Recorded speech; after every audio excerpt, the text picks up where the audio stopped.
అందరికీ నమస్కారం. Welcome to our channel. నమస్కారం చిట్టిబాబు గారు. నమస్తే బ్రో.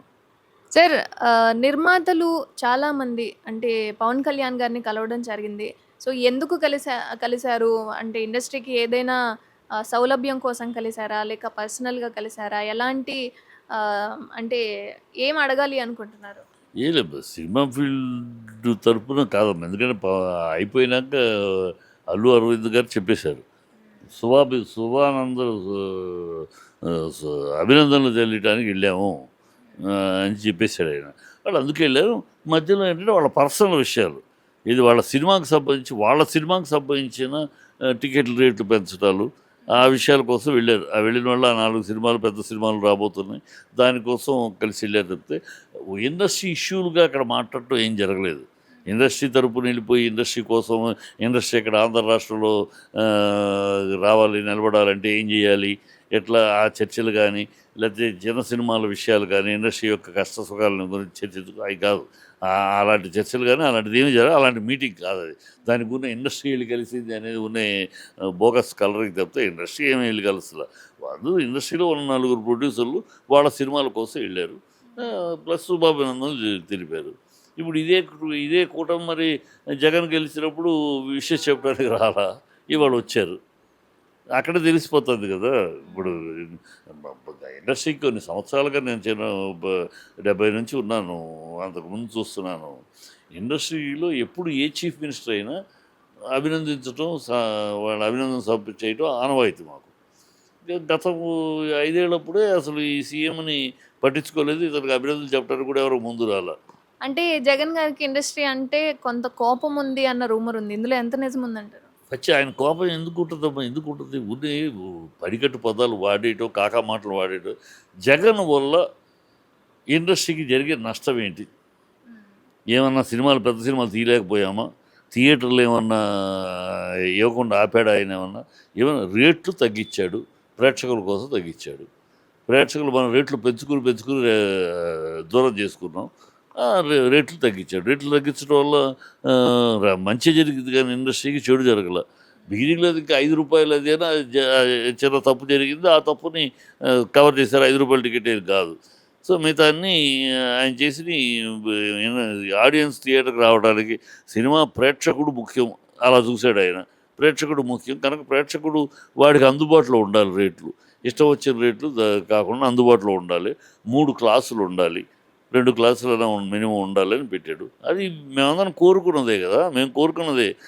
ఈ గతంలో ఉండేది 3 క్లాసులు, బెంచి, నేల, ఇది. సో దట్ అప్పుడు సినిమా ఏంటి చేయరు. సినిమా ఏంటి ఎలా ఉన్నా కూడా పైన క్లాసు ఫుల్ అయిపోయి, ఇక్కడ కింద క్లాసు ఫుల్ అయిపోయేది. ఎందుకంటే రిక్షావాడు, కూలివాడు, వాడు పని ఆ పనికి ఇది చేసుకుని సాయంకాలం అయితే అలా ఒక రూ. 50 టికెట్ తీసుకుని కూర్చునేవాడు. ఇవాళ లేదే, 150 కింద నుంచి పైదాకా. అది కాదు, మళ్ళీ రావాలి. అప్పుడు వచ్చినప్పుడు అందుకనే అబోవ్ యావరేజ్ సినిమాలు ఉండేవి. యావరేజ్ సినిమా కూడా బతికి బట్టకట్టేది. ఇవాళ ఉంటే ఫట్టు, లేకపోతే హిట్టు, లేకపోతే ఫట్టు అని అవుతుంది. అది కాకుండా ఆ రోజు బతికి బట్టకట్టేవారు సినిమా తీసేవాళ్ళు. యావరేజ్, అబోవ్ యావరేజ్ అయితే కొంచెం డిస్ట్రిబ్యూటర్లు, ఎగ్జిబిటర్లు వాళ్ళు కొంచెం ఊపిరి పీల్చుకునేవారు. ఇప్పుడు ఆ పరిస్థితి లేదు. అందుకని మళ్ళీ ఆ పరిస్థితి రావాలి. 3 క్లాసులు మినిమం ఉండాలి. కింద క్లాసు, మధ్య క్లాసు, పై క్లాసు. సో మధ్యతరగతి వాళ్ళు ఆ టికెట్ రూ.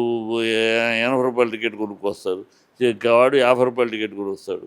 పైనోడు రూ. 120 కొనుక్కొస్తాడు. ఇలా ఉండాలి. ఉంటే సినిమా బతుకుద్ది. అందుకని అడిగాం. అది చేశాడు అతను నష్టం ఏం జరిగింది?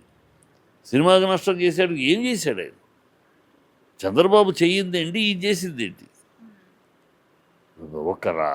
ఒక్క వైఎస్ రాజశేఖర రెడ్డి గారు తప్పితే ఈ సినిమా ఫీల్డ్కి ఏ ముఖ్యమంత్రి ఆనాడు గతంలో జగన్ అయిన చెన్నారెడ్డి గారు, ఇంకే ముఖ్యమంత్రి ఏమీ చేయలే. ఏ ముఖ్యమంత్రి సినిమా యొక్క చిన్నపిల్ల సినిమాను బతికించడానికి సినిమా కష్టకాలని ఎవరూ ఏం పట్టించుకోలేదు.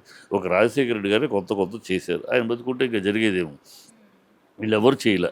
చంద్రబాబు 14 ఏళ్ళు ఉండి ఏం చేశాడు సినిమా ఫీల్డ్కి? 5 ఏళ్ళు సపరేట్ రాష్ట్రం అయినాక ఏం చేశాడు? ఒక ఇండస్ట్రీ అక్కడ పెరగడానికి కానీ ఆయన ఏమైనా పునాదులు వేసాడు? ఏమీ లేదు. ల్యాండ్ ఇచ్చారు. అది కూడా రాజశేఖర రెడ్డి గారి పీరియడ్లో రామనాయుడు గారు ల్యాండ్ ఏముంది, ల్యాండ్గా ఉంది. ఇండస్ట్రీ అలా రాదు కదా. సో ఆయన ఊరినే పడికట్టు పదాలుగా జగన్కి మీరు అగౌరవపరిచారు జగన్. ఇండస్ట్రీ అగౌరవపరిచింది. ఇండస్ట్రీ ఏ ముఖ్యమంత్రి వచ్చినా అభినందన సభ ఏర్పాటు చేసి గౌరవించే ఇండస్ట్రీ జగన్ని పట్టించుకోలే. జగన్ ఏదో ముఖ్యమంత్రి అయితే ముఖ్యమంత్రిగానే రికగ్నైజ్ చేయలే. మీరు చేసిన తప్పుకి ఆయన మళ్ళీ మీ మీద మీరు అవమానించినా సరే, ఆయన్ని అలక్ష్యం చేసినా సరే మీకు ఆయన పూలదండలు వేసి పిలవాలా కదా. ఇది ఏదో ఇది అంటారే మొగుడు గుంటే ముసలాలు కన్నా మీరు చేసే తప్పు మళ్ళీ ఆయన మీద అంటే అట్లా. Industry has done a mistake by ignoring CM Jagan. ఇన్నిసార్లు ఏ మినిస్టర్ ఏ సీఎం అయినా అభినందించారు, కేసీఆర్ని అభినందించలా. ఒక జగన్ మాత్రం ఎందుకు మీరు పక్కన పెట్టారు? ఆ రోజు ఆ మాటలు కూడా అంటే మా ప్రభుత్వం వచ్చినప్పుడు సన్మానిస్తాను ఈ ప్రభు అంటే మా ప్రభుత్వం మీ ప్రభుత్వం ఏంటి సినిమా ఫీల్డ్కి? సినిమా ఫీల్డ్కి ఏ ప్రభుత్వం అయినా ప్రభుత్వంతో ఎప్పుడు సినిమా ఫీల్డ్కి కలిసి ఉండాలి అని ఆ రోజుల్లో మాట్లాడారు. అట్లా ఎవరు మాట్లాడారు చెప్పకూడదు, చెప్తారు అవసరం అందరూ వస్తే చెప్తారు. కానీ ఇప్పుడు ఎవరు మాట్లాడారు వాళ్ళే ఇప్పుడు వెళ్ళి ఈ ఉప ఉప ముఖ్యమంత్రిని కలిశారు. సో ఇవన్నీ ఆయన చేసింది ఆయన అవమానించింది ఇండస్ట్రీ. తెలంగాణ నింద ఆయన మీద వేయటం తప్పు. మనం అవమానించాం, ఆయన గౌరవించలేదు ఆయన్ని కనుక ఆయనకి ఖచ్చితంగా మన మీద వాల్యూ ఉండదు. అంతే కదా. నన్ను అవమానిస్తారు కానీ నేను మిమ్మల్ని గౌరవించాలంట ఈ లాజిక్ ఉండాలిగా. సో కనుక అది అనవసరం మాట. Thank you sir.